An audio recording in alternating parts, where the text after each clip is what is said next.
vamos a ver para los electrodos nanocristalinos dispersos de platino todas las posibilidades que se pueden obtener partiendo de la estructura esférica original, ¿sí?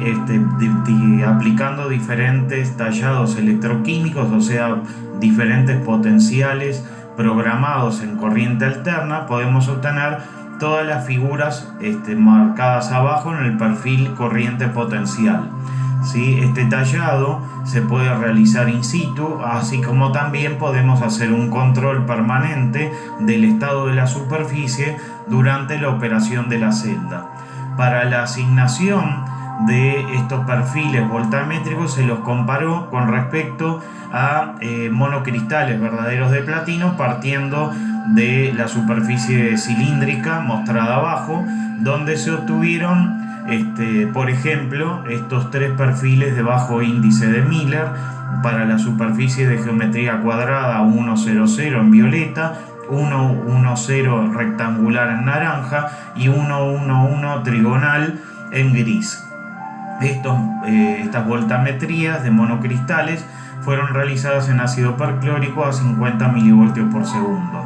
Entonces, de esta manera nosotros podemos saber qué cristalografía tenemos entre manos en nuestra celda. Asimismo, se puede realizar una difractometría de rayos X, pero esta técnica ya es ex situ, donde a los monocristales anteriores se le asigna distintos estados cristalinos.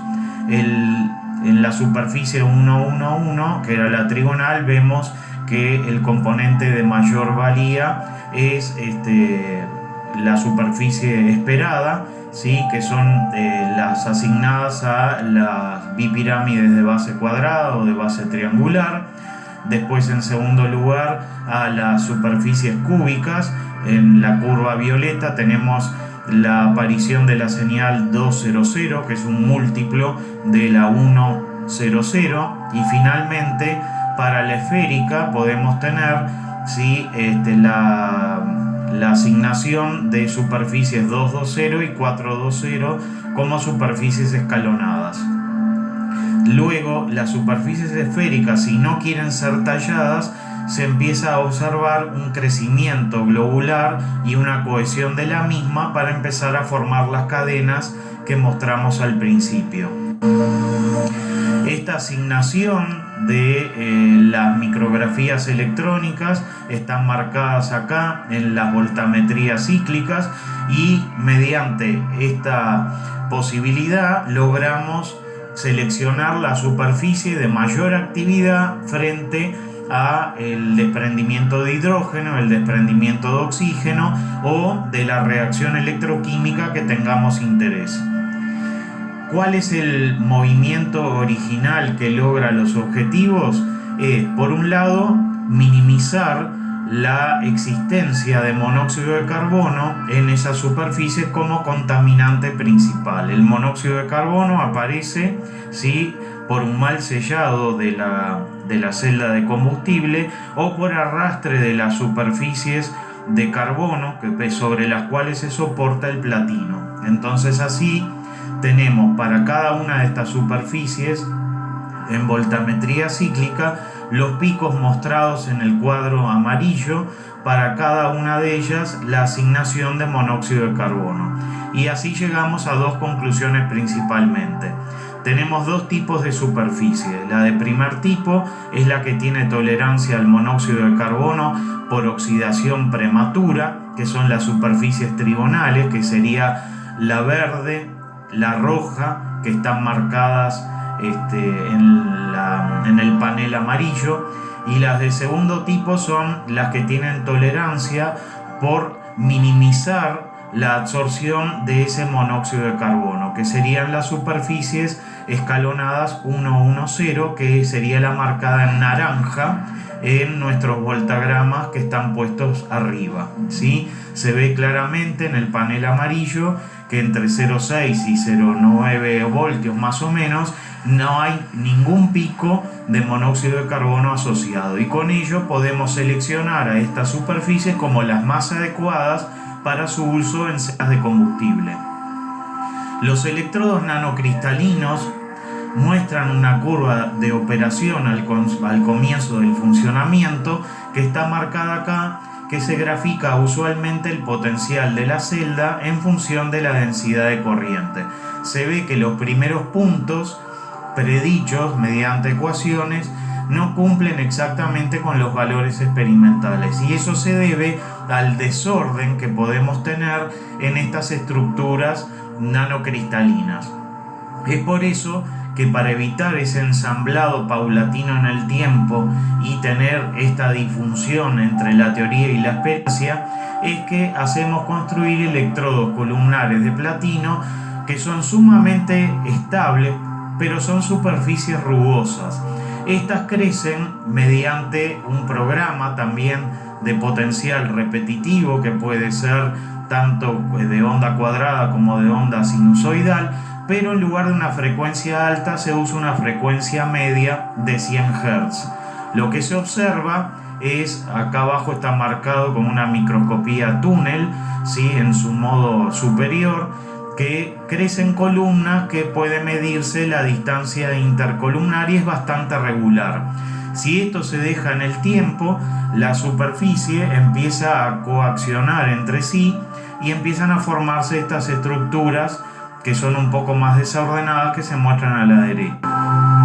La microscopía túnel, en su modo topográfico, muestra las estructuras columnares que se logran fabricar, ¿sí? Y acá a la derecha mostramos en su modo superior en otra diapositiva, ¿sí? Lo que sería el sistema en la celda de combustible: tendríamos el soporte de carbono, después en verde tenemos como una estructura de columnas que serían estas de platino, donde el flujo de los reactivos sería un poco más desordenado en la capa de difusión de gases, pero es predecible perfectamente mediante ecuaciones. Para ello, lo que hacemos es parametrizar la superficie columnar usando una variación periódica tanto en la coordenada vertical como en la tangencial, ¿sí?, como está marcado en este gráfico en verde, ¿sí? Estas estructuras periódicas se pueden así modelar mediante cicloides. Una cicloide es una superficie de revolución que se forma cuando una circunferencia empieza a rodar sin deslizar sobre una recta o un segmento de recta. Si el eje del mismo, que sería lambda, ¿sí?, en la parametrización es menor al radio de la circunferencia, tenemos una cicloide acortada o curtata, y si está por afuera sería una cicloide alargada o prolata, que de alguna manera cada una de ellas vendría a modelar nuestra superficie de platino columnar. Mediante ecuaciones podemos lograr los perfiles de concentración para cada ancho de columna, los cuales varían según la relación entre la viscosidad y el coeficiente de difusión de los gases, ¿sí? En negro y rojo la relación entre la difusividad y la velocidad límite es alta, ¿sí? Se ve que entonces sigue perfectamente el perfil de la columna, mientras que si la relación es baja entre la difusividad y la velocidad máxima de acceso del hidrógeno, la curva mostrada es totalmente diferente, que es la azul y la verde, mostrando singularidades no esperadas. Entonces ahora el modelado de la curva de la celda completa perfectamente la teoría con la experiencia, que está marcado en la curva potencial de celda versus densidad de corriente, marcada más abajo. Esta es la curva luego de 8 meses de funcionamiento usando electrodos columnares y no electrodos no cristalinos. Como conclusiones, podemos decir primero que la eficiencia en el funcionamiento de electrolizadores o celdas de combustible con catalizadores de platino soportados en carbono depende fuertemente del diseño y preparación de las superficies electródicas, de su morfología y de su rugosidad.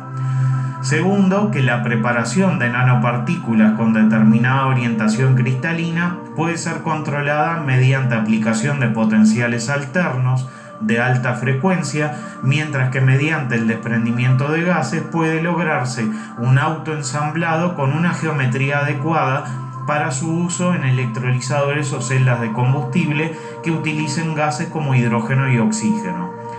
Tercero, la preparación de electrodos columnares permite el control por tiempo largo de sus propiedades morfológicas, manteniendo en todo momento la eficiencia del proceso de formación de hidrógeno en el electrolizador. Este fue un video explicativo de lo que realmente es necesario hacer en la tecnología del hidrógeno verde, y nuestro grupo es el Grupo Interdisciplinario de Ingeniería Electroquímica.